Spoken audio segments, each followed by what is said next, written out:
En este campo hacemos la evaluación de carcasa de los toros. Todos los toros que salen para venta en el remate se hace evaluación de carcasa.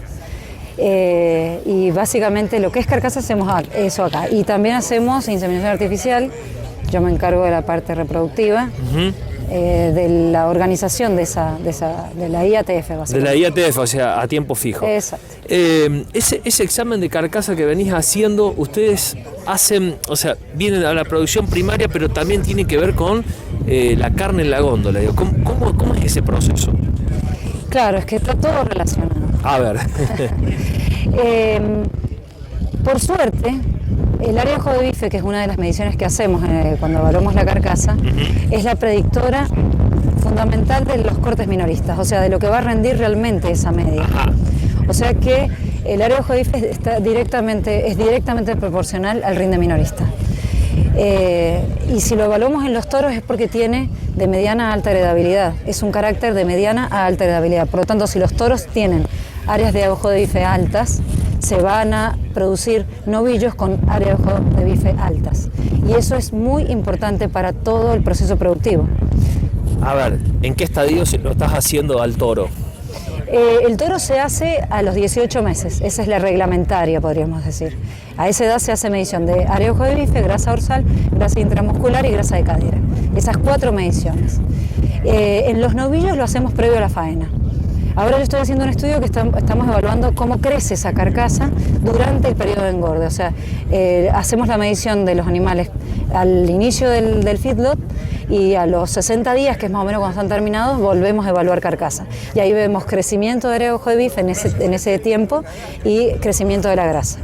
Bien, porque uno piensa cuando examen de carcasa, se habla tanto en la ganadería, no sé, vamos a la parte de los toros, se habla de circunferencia escrotal, se habla de todo. Sí. La verdad que no sé si novedoso, pero no muchos productores lo saben esto.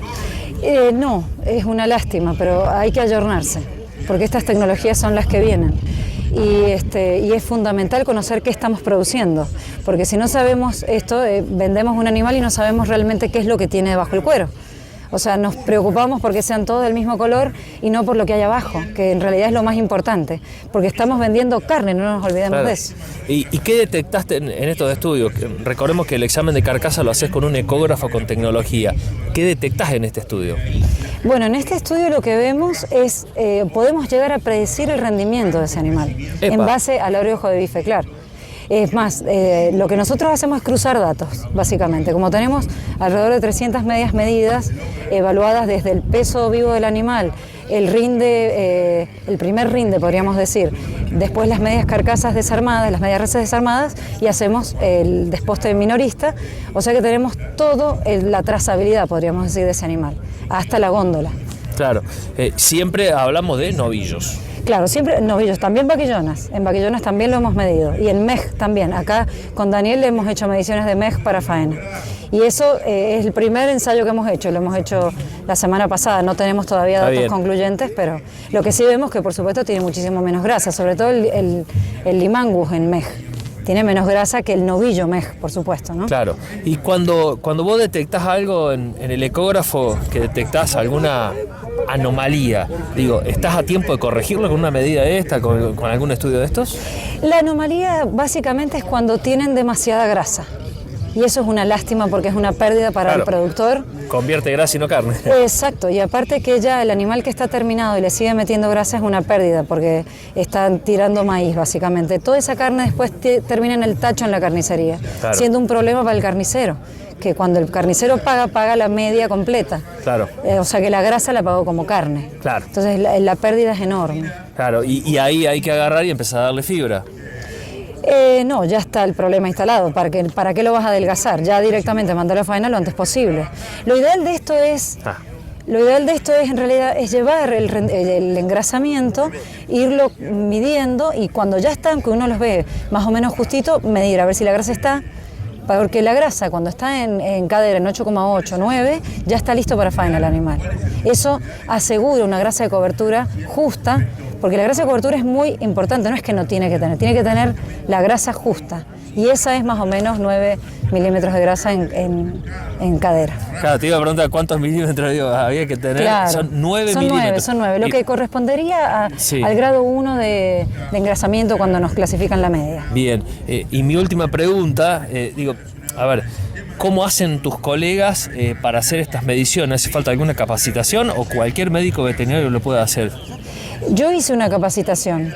Yo no estoy certificada por la Angus, yo hice la capacitación y he trabajado hace 2 años que vengo haciendo mediciones de carcasa constantemente.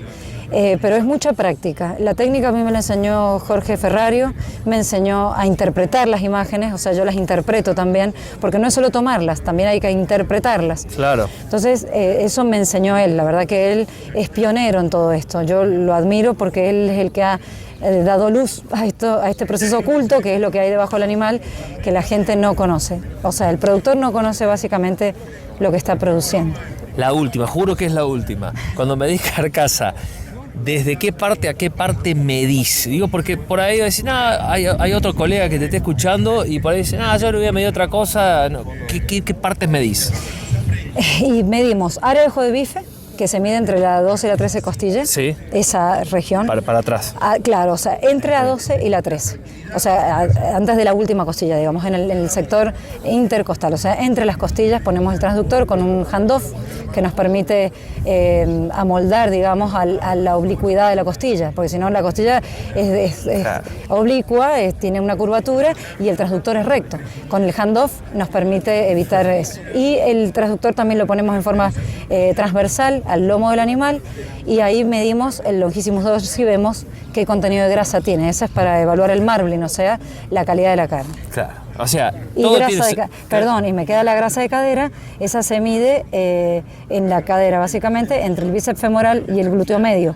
En esa región es donde se toma la grasa de cadera, que es la primera grasa que se deposita en el animal. Prometido y por mis hijos que es la última. Cuando yo tengo mucha grasa, ¿puedo correr más riesgo de marmoleo? No necesariamente.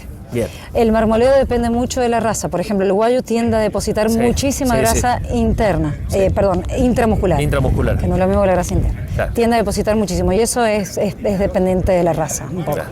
Muchas gracias. No.